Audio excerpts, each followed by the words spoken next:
compagnons. Aidez-le dans le service. Aidez-nous dans le travail de Dieu. Parce qu'on a besoin de nos compagnes.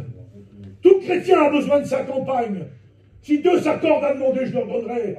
Mais s'il y a que des accords dans un foyer, ça ne marchera pas.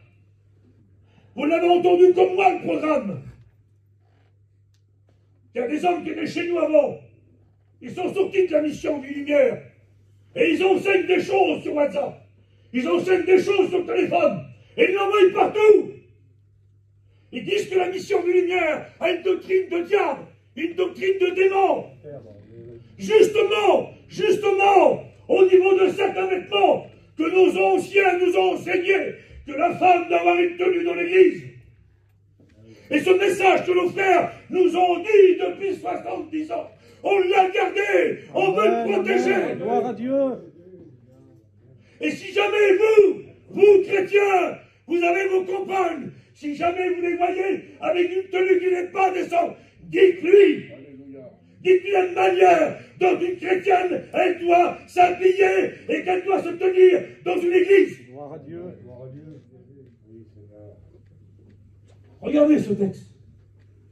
Je veux que tu laisses la femme d'Isabelle qui se dit prophétesse, enseignant, séduit mes serviteurs. Excusez-moi mes frères, retenez bien cette note. Ce sont des vrais serviteurs de Dieu qui se sont fait avoir.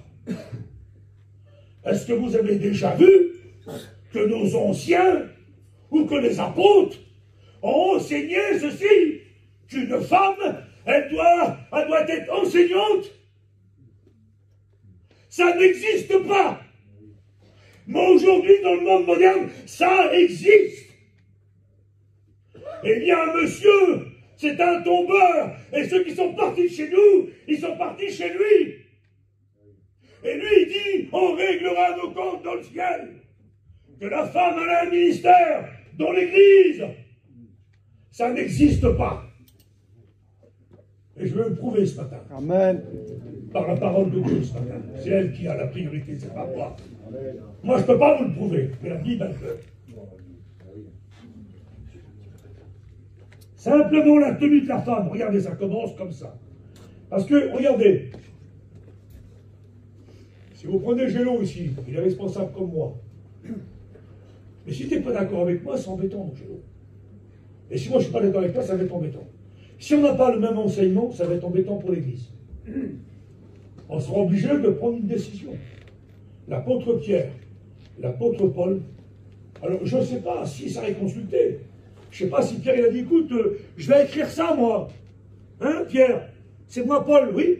Et toi aussi tu vas écrire ça? Non, c'est pas comme ça. Ça ne marche pas comme ça. Sur les points secondaires, disait Payan, charité. Mais sur la doctrine, unité. Amen. On ne passe pas. Amen. Amen. Amen. Moi, je ne suis pas d'accord. Si quelqu'un viendrait ici enseigner quelque chose, et que je vois que je ne suis pas d'accord, selon la Bible, je vais aller le trouver. Et je vais aller lui dire. Et je pense que Carlo et les frères prédicateurs, vous savez comment nous sommes ici. On est dans la mission Vie Lumière. Et on ne dit pas n'importe quoi. On dit ce qui est biblique et ce qui est marqué dans la Bible. Amen. Même si ça ne plaît pas, ma petite sœur, à toi, la manière dont tu es habillé dans l'assemblée ici. Vous avez bien, à ce moment, j'ai pris une décision. Hein. J'ai dit, je ne veux aucune femme devant. Allez vous mettre derrière. Amen, c'est comme ça. Hein. Avant, c'est les hommes, et puis les femmes, c'est derrière. Et une femme qui aime le Seigneur, elle a une tenue. Regardez. Je veux aussi que les femmes vêtues d'une manière décente, avec pudeur et modestie. Qu'est-ce que c'est le mot pudeur? Moi, je suis un manouche, hein. Je ne suis pas un drajo, je ne sais pas ce que ça veut dire. Il faut que je regarde ce mot-là. Pudeur, c'est un sentiment de honte et de gêne. Une femme qui aime Dieu, elle est gênée. Elle se regarde dans la glace, elle est peut-être belle de corps et belle de figure, mais elle se regarde et elle est bien habillée. Pardonnez-moi, mais elle est trop serrée. Qu'est-ce qu'elle se dit, elle? J'aime Dieu, je suis le temple du Saint-Esprit. Je ne dois pas être comme ça. Gloire à Dieu. Je ne dois pas être une femme provocante. Je dois être une femme qui fait attention. Je dois respecter mon mari. Parce que si tu es comme ça, tu ne respectes pas ton mari, ma soeur. Parce que tu es là pour faire attirer les regards sur toi. Pour que les autres te regardent. Elle n'est pas belle, elle là, avec ses yeux bleus. Quelle femme que c'est!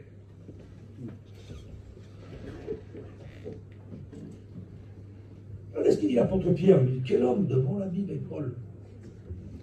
Il dit, lui, la même chose. Ayez cette parure extérieure. N'ayez pas cette parure extérieure qui consiste dans les cheveux tressés, dans les ornements d'or, dans les habits corrobés.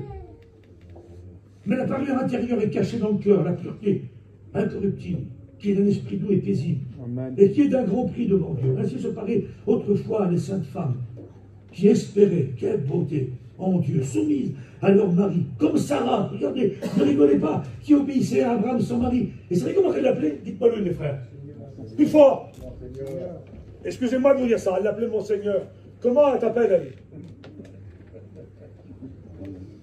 Comment elle t'appelle, ta femme, à toi? Comment elle t'appelle, David? Comment elle t'appelle, ta femme, à toi? Ariel! Il n'est pas Yarlov, il est là. Mais il y a ce qu'il enseigne dans l'église. On n'est pas arriéré. On est biblique. Amen. La femme a une tenue.